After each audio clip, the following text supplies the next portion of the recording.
Hey YouTube, I'm Kilo, and today we're going to be taking a look at Apex Legends, Saviors, Season, and Battle Pass. Just like before, we're using a rating system to analyze the elements of a live service game. Let's just jump right in with element 1. The length.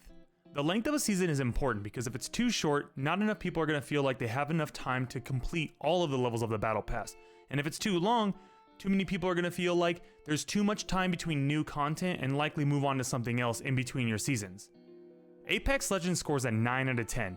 Apex Legends season is 90 days long, which is in my opinion the maximum amount of time that I want to see in a season, and it's more than enough time to complete all the levels of the Battle Pass without it feeling like too much of a grind.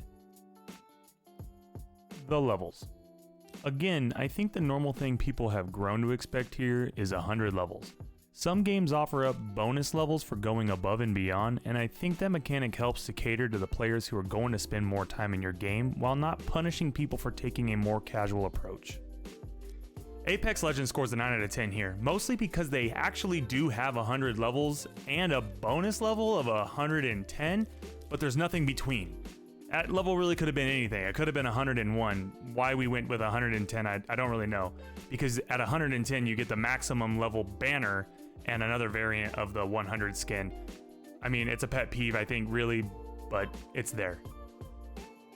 I just want to note as well that as far as free rewards go, without paying for the Battle Pass, you can earn 7 Apex packs, 12 weapon skins, 1 crypto skin, 3 loading skins, 2 music packs, 300 coins, and trackers for all the legends. XP traversal. Normally the mechanic for traversing a Battle Pass is by gaining XP through playing the game. To assist in traversing the Battle Pass and keeping players engaged, a lot of live service games introduced challenges. These challenges can give varying amounts of XP to help you level up through the battle system quicker than if you were just awarded XP for playing. Points for Apex Legends here is 7 out of 10. Apex Legends works on a star system where what would normally be your XP is converted into stars. Every 10 stars is 1 Battle Pass and every 1 star is equivalent to 5,000 XP. I'm not really sure why we have to have this conversion and couldn't just stick with XP. It's an extra level of something that I just feel like is completely unnecessary. It's not the worst system and it's relatively easy to gain XP. Or stars. Apex offers daily and weekly challenges, and for the most part they're pretty organic. I'd say a good portion of these challenges force you to play certain characters and use types of weapons, but it's usually limited to games played for Legends and knocks and damage with weapons. They're not especially difficult, and there's no reason over the course of the next 12 weeks you can't play 12 matches as a certain character. And as time goes on, additional weekly challenges will start to unlock and you'll probably find commonalities across the different weeks. So I would say take it slow, and by about week 10 is when I would start to look at grinding out some of those challenges for the characters I never really play. Now we're teetering on the line of things that are annoying to do for challenges, and I pretty much draw that line at the character selections, but when we get into actually having to play a specific mode for a challenge, I think that line becomes crossed. I play Apex Legends for the Battle Royale, and while I do have some fun in the arenas from time to time, I really don't want to do any challenges in there.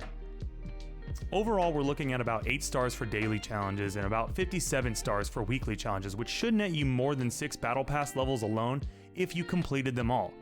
There's also an additional Battle Pass level for every 10 stars earned, as well as an additional star for every 5,000 XP earned.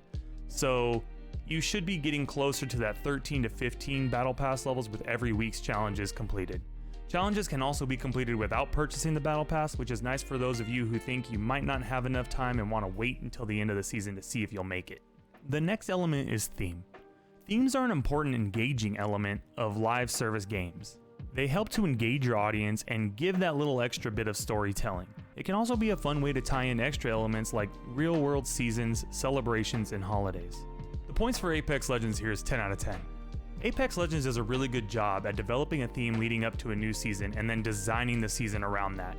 This sometimes involves new maps, weapons, characters, and changes to existing maps. I won't go too much into detail, but it's probably worth your time to check out the stories from the Outlands videos. They're all pretty well put together and help immerse you into a world of Apex Legends. The latest video being Hero, starring the new legend Castle. With all that being said, the overall theme for this season would appear to be Middle Ages knights, dragons type fantasy. It's actually fairly obvious when you start looking at the new legend skins. Overall, I'm really liking some of the new stuff, so let's talk about the content. Apex also offers up episodes, which is their storytelling mechanic throughout the season. It's a nice little touch, again, just allows for more immersion on a weekly basis. I would recommend keeping up on those as they tease things that are coming up in new seasons. The content. The content of a season is the most exciting part of a new season and the reason fans can't wait for a new one to begin.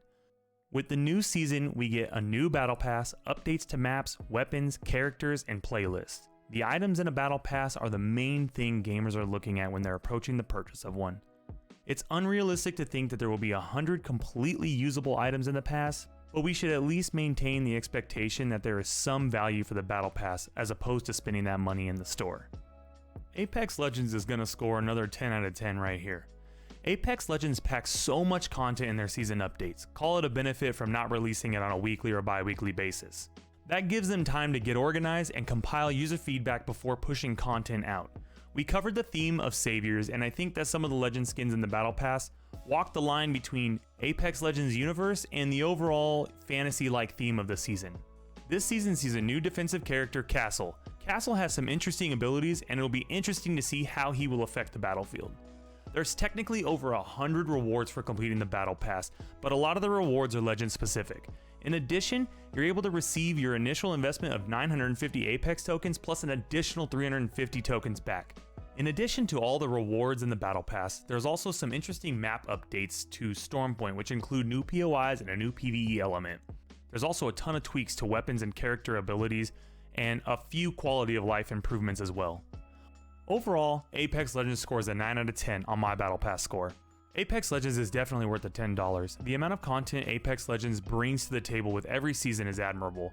While we do not need to pay for the pass to play any of the new content, the rewards you unlock are pretty cool. Bloodhound looks like a dragon. Come on, he's a dragon. 90 days is more than enough time for even a casual gamer to reach level 110 and unlock all the battle pass holds for you. It's also worth noting here that there's an option to jump 25 levels in the battle pass for some additional money, but I just do not think these options are ever worth it. There's more than enough time to max out the pass, save your money and put it towards something in the Apex store. Like this sweet Rogue Wraith skin. So that was my review on Apex Legends Season 13 Saviors Battle Pass. We tweaked the scaling a little bit based on some comments from the previous videos that I put out. Let me know in the comments below how you think this season stacks up compared to the previous ones. I think this is one of the better looking Apex Legends seasons we've seen so far, and if you want to know why, you can drop by my Twitch channel and ask me there, where I stream throughout the week. Make sure you hit the follow button and subscribe for more videos, and look in the description for all the social links. Thanks for watching and see you next time.